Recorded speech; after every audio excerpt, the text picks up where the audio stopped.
que é aquela história do quanto esses padrinhos, eles ajudam, levam os votos para os seus apadrinhados nas eleições municipais ou o oposto. Acabam pegando carona em apadrinhados bem avaliados ou bem competitivos nas mais variadas cidades do país e, com isso, tentam recuperar a própria popularidade ou manter a sua avaliação em alta, né? Isso a gente ainda vai levar um tempo ali para fazer análise caso a caso das principais cidades. No caso aqui de São Paulo, Pedro Venceslau, me parece claro que sim, a polarização entre Lula e Bolsonaro tem um peso muito forte nas campanhas de Guilherme Boulos, Ricardo Nunes, mas também nesses outros candidatos que vão se espalhando aqui pela capital paulista. A grande questão é que o presidente Lula, né, Pedro, tem pressa porque ele tem prazo para conseguir fazer essas agendas todas. Explica para a gente. Boa tarde.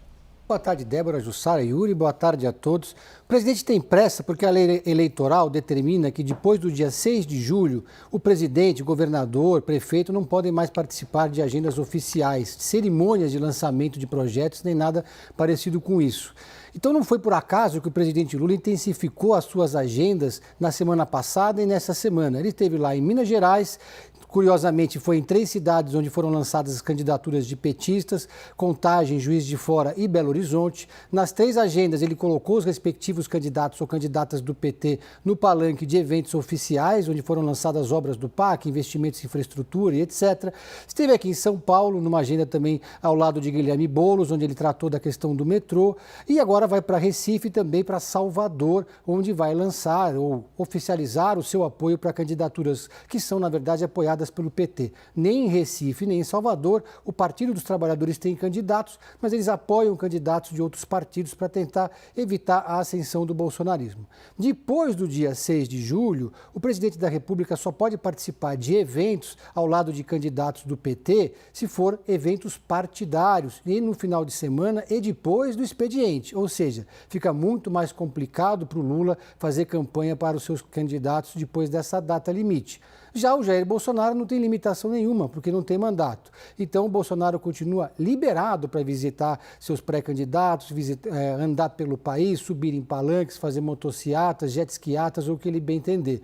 O presidente Lula tem uma limitação. Ou seja, a máquina pública da presidência da República, é claro que é uma retaguarda importante dos candidatos que são apoiados pelo presidente Lula, mas também existe uma limitação da presença física do próprio presidente. Nesse caso aqui de São Paulo, essa obra que ele veio na estação do metrô e também o lançamento de uma unidade de uma universidade federal na periferia da capital, era algo que se esperava que já tivesse acontecido antes. Então, se acelerou esse processo de lançamento para que o presidente Lula pudesse estar ao lado de seus aliados aqui na capital. E o mesmo aconteceu também em Belo Horizonte, vai acontecer em Recife e em Salvador. Depois disso, só campanha mesmo, ou dando entrevistas, ou eventualmente nas redes sociais do partido. Porque a reeleição, ela chegou no Brasil para, claro, facilitando a vida de quem já tem mandato, mas, claro, existe ali alguns mecanismos para evitar o abuso do poder econômico e do poder político.